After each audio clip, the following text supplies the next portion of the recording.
Hi everyone. Let's consider the next CPU scheduling algorithm, longest remaining time first. So it is sixth CPU scheduling algorithm.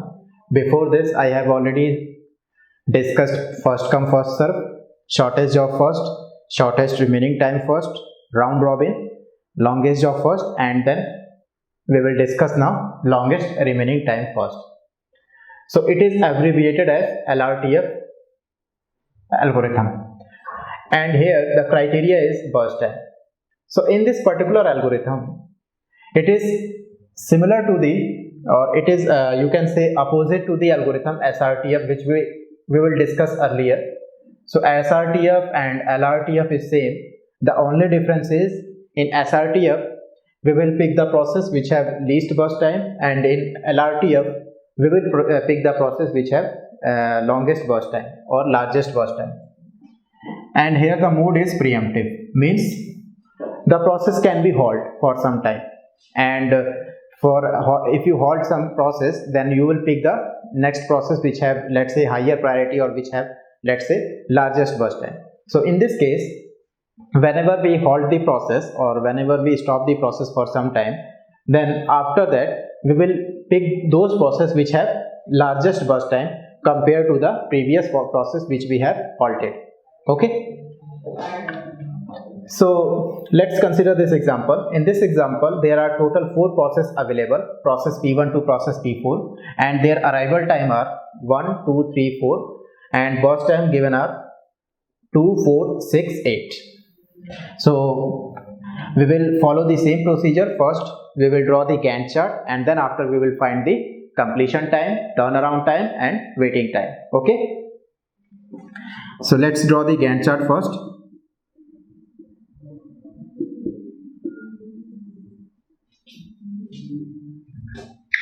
So Gantt chart is somewhat larger in this particular algorithm because we will halt the process for every single unit of time and check whether the newly available processes and available process have largest burst time or not.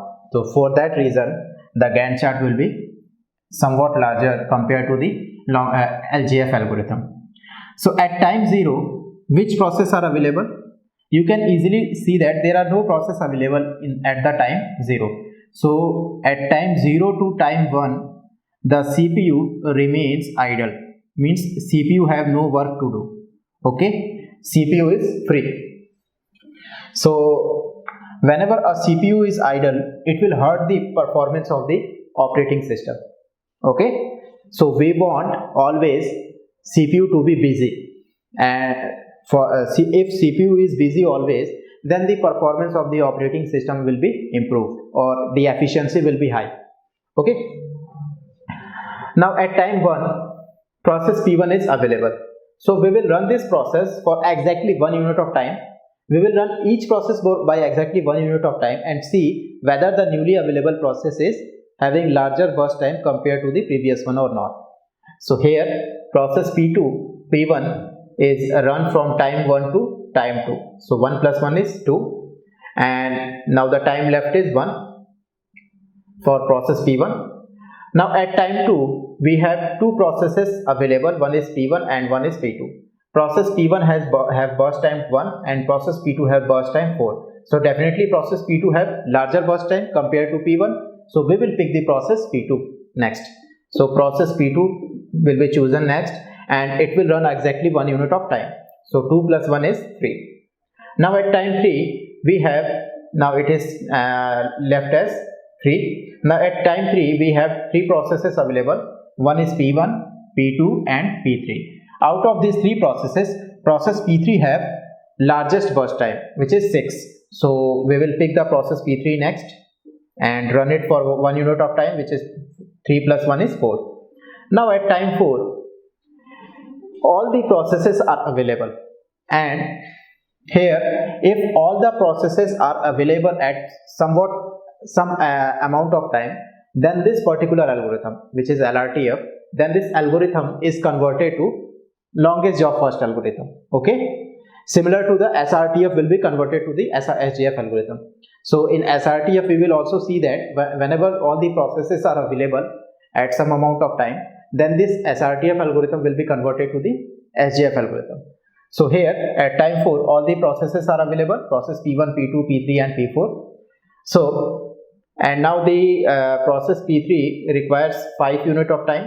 Out of these 4 processes, which process have largest burst time? You can easily find out the process P4 is having largest burst time. It requires 8 unit of time. So we will run the process P4 by exactly 8 unit of time. So we will run this process exactly 8 unit of time, or let's say for 1 unit of time.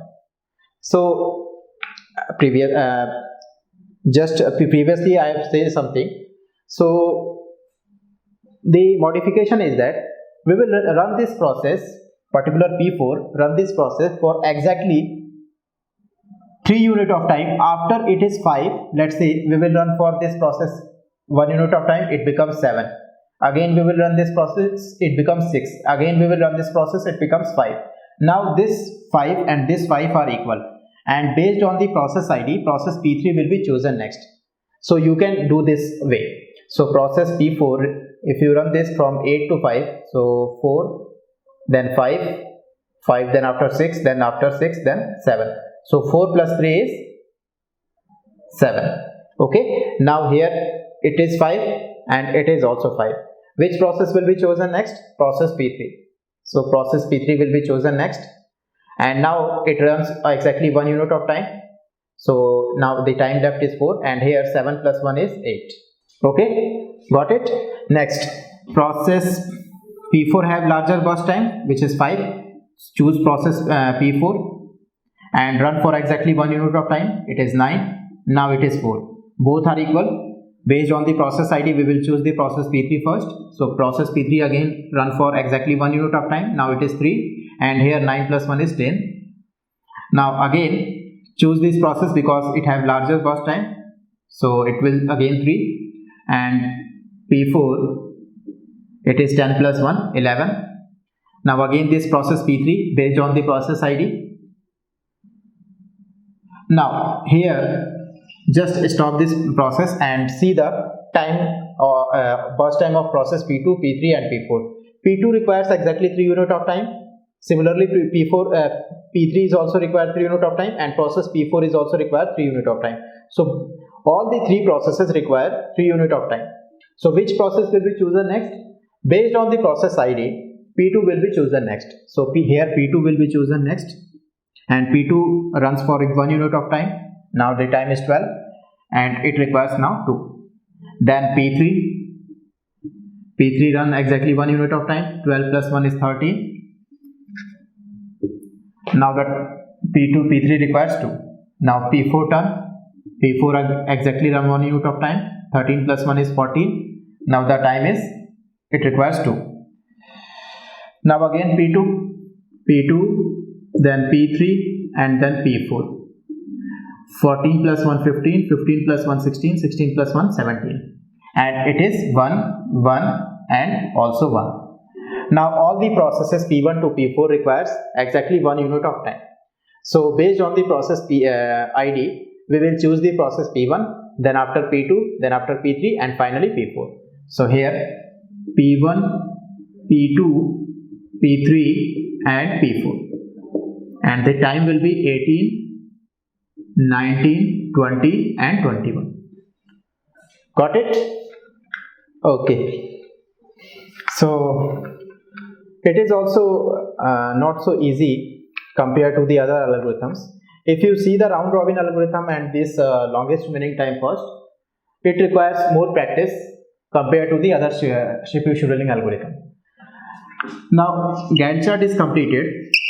The next task will be finding the completion time.